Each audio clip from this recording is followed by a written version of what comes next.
Good afternoon and welcome to M.M.E. I'm your host, Blind Prime, and for today we're going to be covering the Bratz Rock Angels 20th Anniversary Cruiser Car. Here it is in all of its bratty glory. It has working lights, and the doors don't open, sadly. I mean, I thought they opened, but I didn't want to tear it up. It's not my car, I'm borrowing it. It's got a working trunk that opens up and has plenty of storage space, enough storage space to fit two gagged Deadpools, that's for sure. And the trunk area is pretty large. I've got two Spider-Men fighting on it, and the Toy Biz and Hasbro Legends Spider-Man. And then in the driver's seat, we've got Faker from the Masters of the Universe Revelation series, which is honestly one of my favorite action figures from that series. The Faker was really nice. And of course, we've got Stan Lee. Rest in peace, man. Got Stan Lee in the passenger seat, cruising in the car, and driven by an over-muscled robot man. I figured Stan Lee would like that. Now, let's talk about this thing and get these guys off it real quick. So first, let's remove this Spider-Man, set him over here off to the side, and then let's move my Amazing Spider-Man #1 guy. Come on, get off. There you go. Yeah, my Toy Biz Spider-Man. Set him off over here to the side too. There we go. Spider-Men are off to the side. And now let's take a look at this thing. So lengthwise, let's get the handy dandy Lego pad out and actually look at the size of this thing. Boom. So it's a big vehicle. That's a very large vehicle. 32 studs there. Slide it down all the way and match up there. And of course, rough estimates all the time. I am a lover of rough estimates. So we are doing a rough one. And there. All right. Now this may be off by 1 or 2 studs, maybe even 5, but we've got 16, 17, 18, 19, 20, 21. 21 studs on that. Added to 32, we get 53 studs. We'll round up 1 stud for 54 studs in length. Not bad. It matches up with the other 1/12 scale vehicles. It's actually just a little longer than other 1/12 scale vehicles, and I wonder if this is going to be the rough size dimension, at least in length and width, for the G.I. Joe classified His Tank coming later this year. I don't know about the rest of you, but I backed one, and I am ecstatic to get it.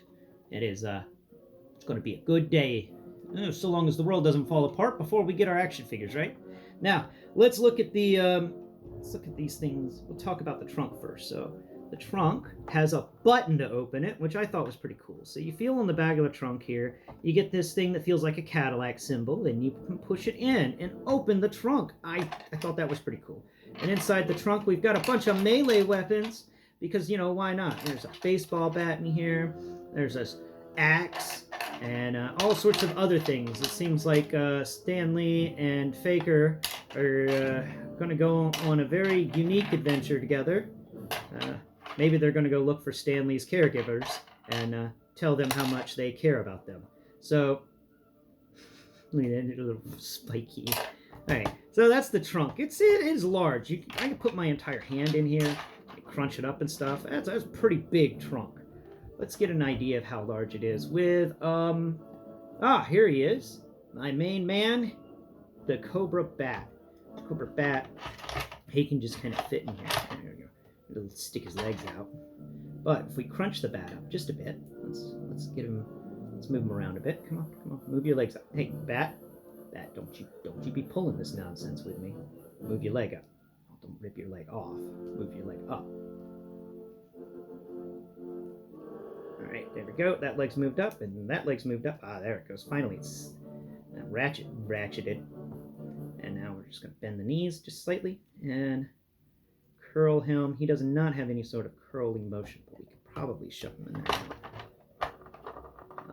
Up, your head. Your head's too big. Your head's too large, you silly guy. Yeah, you're not going to be able to fit a full-sized guy in here like the Bat, but you can fit smaller characters in here.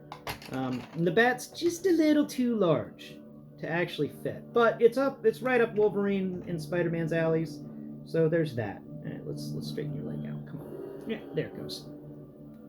And those ratchets are tough on his knees, which I really appreciate. Let's see, where we got over here? We've got my Amazing Spider-Man, which I'm very careful with because he's kind of old. So we'll use the newer Spider-Man. We'll just curl him up a bit. Yeah. We'll put his legs together like they're tied. We'll put his arms together like he's tied up. Yeah. Yeah, he's just been tied up and shoved in the back here. And then we can shut. Oh, oh, oh. Got to move him around just slightly, and there you go. There you go. Now they've got a Spider-Man in the trunk, and they're going to go do something with that. But that's an idea of like how big this trunk space is. It is massive. I love it. I think it's a really cool place to store extra accessories, especially if you're collecting the G.I. Joe Classified series. You're going to have a lot of extra accessories. Now we're turning it around here to the front, and we've got, sadly, there's no sort of hood, but we're just going to destroy everything around me real quick. I'm going to knock Cliff Jumper over. How about you just stand over here to the side? Okay, so on the front of the car here, I'm moving it around just a bit. There we go. Now we have the more like 60s, 70s style Cadillac front on here. It's got that V point in the middle, and then it comes down either side, and then the headlights come out on each side. It is definitely something like you would imagine Elvis Presley would drive, or other rockers of that time and era. This is definitely there. More 50s than 60s, I think. But you got the nice little wings on each side for the headlights, and it is nice. You got 4 headlights, and that is a really cool grill that goes across it. There's a very neat grill, and you even have a hood ornament of the Cadillac symbol. Sadly, it's flat on there, and you can kind of pull it up, but it's just a piece that can be pulled up. It doesn't actually it doesn't sit vertically like a good hood ornament should. You can pull it up slightly, but that's it. It's in there pretty good, and I think that's a negative. It should have been the little hood ornament that sticks up and down on the front. I thought that would have been cool, but sadly, that is not the case. The front of it here doesn't even have a place to put a license plate, which is very interesting, but there is one on the back. So let's turn it around. We'll showcase the other side of it, not the passenger side. Let's spin it around. Oh, it's so large. Okay, here we go. And we've got Faker in the driver's seat. So let's take Faker out. There we go. Yeah, we're going to set Faker off over here to the side, and we're going to look at what's inside here. So inside the vehicle, we get this really nice cloth seatbelt. And it actually can buckle in. There's a little buckle area in here. And you use your hands, you can find it. There it is. It's a very simple, easy buckling system. And it just kind of plugs in.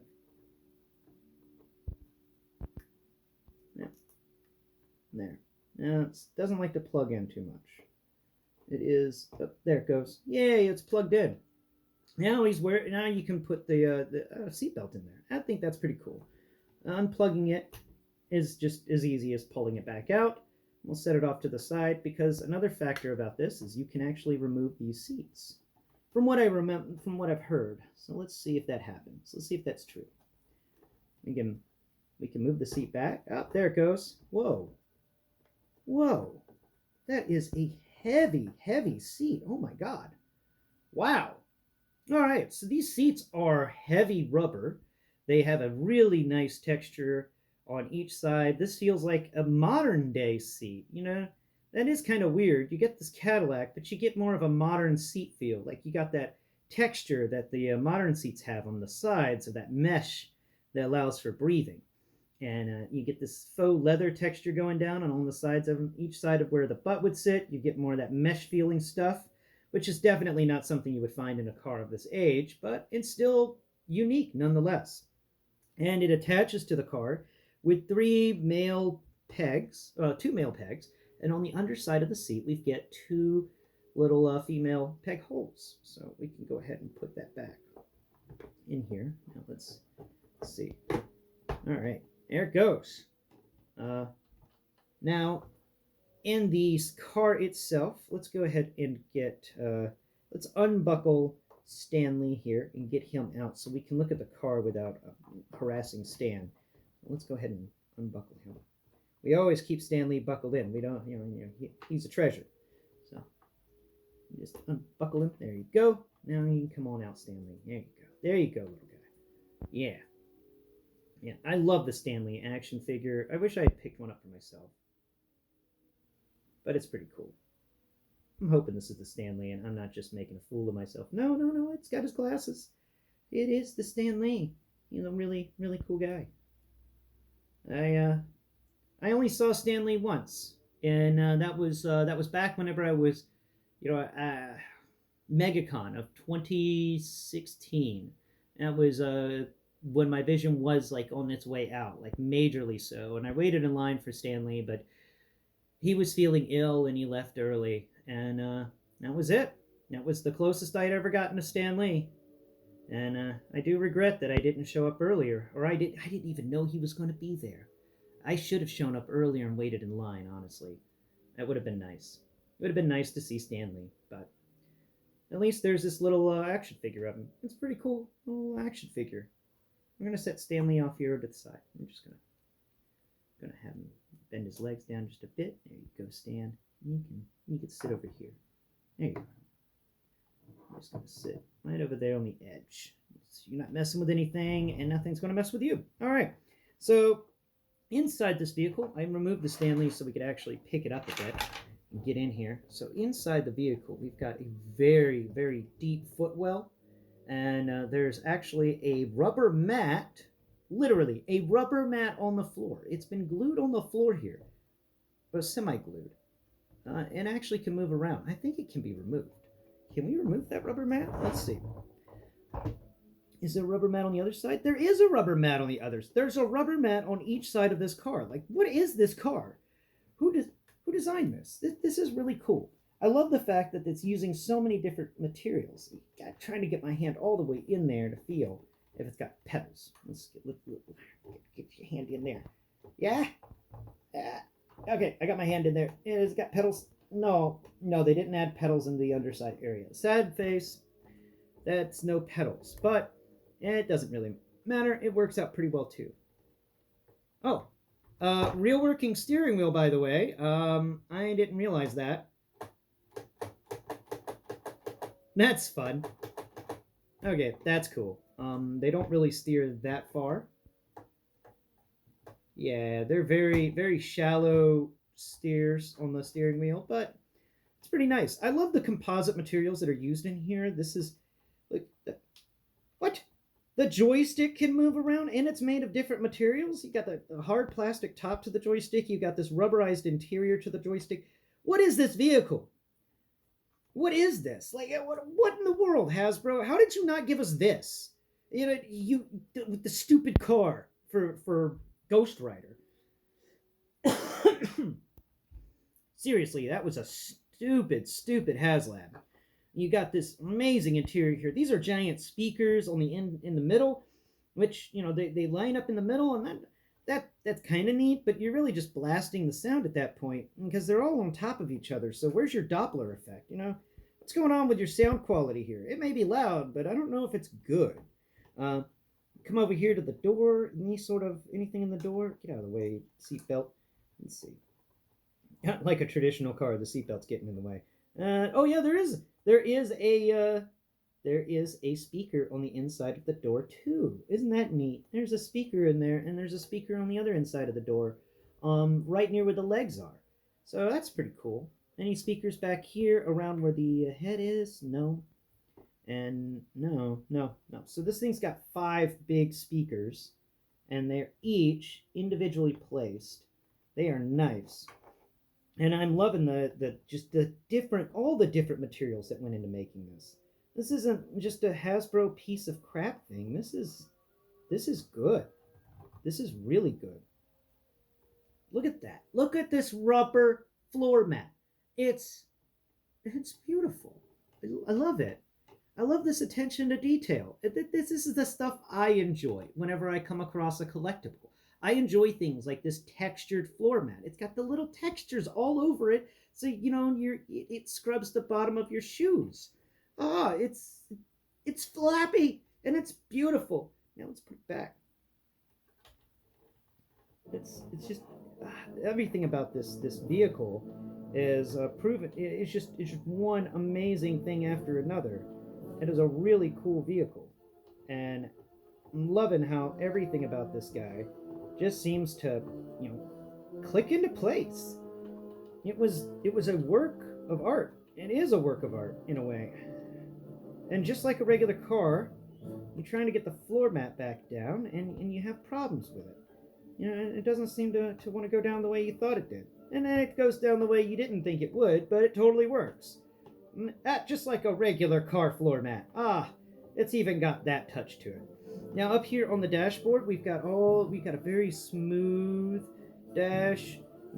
It's that stuff that it's got that plastic that most dashes feel like they're made out of. You definitely want to put some armor all on that thing. And here on the glove box, because the glove box, holy crap, the glove box opens. Holy crap. Does it open even? It does! It opens large. Why does the glove box open? That's neat. I didn't think the glove box opened. Let's see what else is in here. We got some dials. No, they're all put behind a piece of plastic, so I bet you can see them, but you can't feel the dials for the car. Once again, that joystick, more rubber mat down here. Have I explored every corner of this guy on the inside? I think I have. That is a nice interior. The glove box threw me off, guys and gals. The glove box threw me off. Look at that. That's just so cool. The glove box opens. Why does it open? I don't care. I just care that it opens. I love it. This is a nice little vehicle. It's got some fun rubber seats. You can move them a little bit, but you can't peg them back in when you move them. Unless you got a drill and you actually drilled in some new peg holes on the bottoms of the seats in order to move them closer for some action figures to reach the steering wheel. Other than that, you could always just have a 7-inch tall, big muscle, burly dude to drive the car, and they'll handle the steering wheel quite well. This is, of course, made for more on the 7-inch scale action figures, but it does work for the 6-inch scale quite well. I enjoyed every little detail of this thing. To the fact that the rear view mirrors are the old style that you would find in a Cadillac. And then the back area here, let's get all the way to the back now that we're done with the core center bit. And the back, of course, having the opening trunk, and you've got the little winglets on each side that come down with the brake lights in them. Now, this isn't like a Cadillac with the high wings on each side where it comes up, which I'm a little upset by. I thought that, I love that look of a Cadillac, how it has that cool little wing shape that goes up at the end of each of those. And, it reminds me of back in the time where cars were designed to be artistic looking. When your eye hit that car, your eye couldn't help but follow it.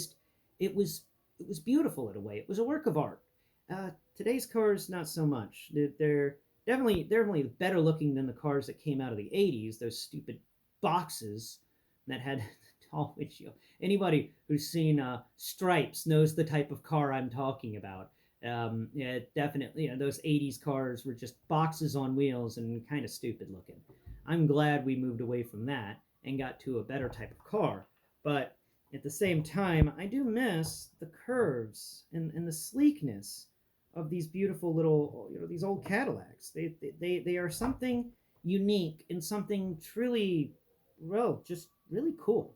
And there's a reason why they bury them in that Cadillac graveyard, because they want to make sure they last and people can still see the really fun wings on the back end. So those were really unique. But I think I've talked long enough to you about this really fun car. It is a must-have if you want a nice little vehicle for your 1/12 scale collection, and also if you manage to get an Elvis Presley. If you ever find yourself with an Elvis Presley action figure, you can now have him a car to drive. But I think I've talked long enough to you guys today. Thank and gals. Thank you for watching, and please, tune into my channel for more in-depth reviews from a blind person's perspective. This is a nice vehicle. This is a unique car, and almost a work of love. I mean, there's some negatives to it. I don't like the fact that the doors don't open. I would like the hood to open, to get some of that engine action going. You could see the engine and stuff. And those things are things that I would like to have happened. But for everything that we get with this vehicle, it's worth it. It's worth every cent. And it's definitely not on the Haslab price point like that hideous thing that they tried to sell us last year. Ugh. Good times. Good times. Thanks for watching, and please tune into my channel next Prime. Bye bye for now.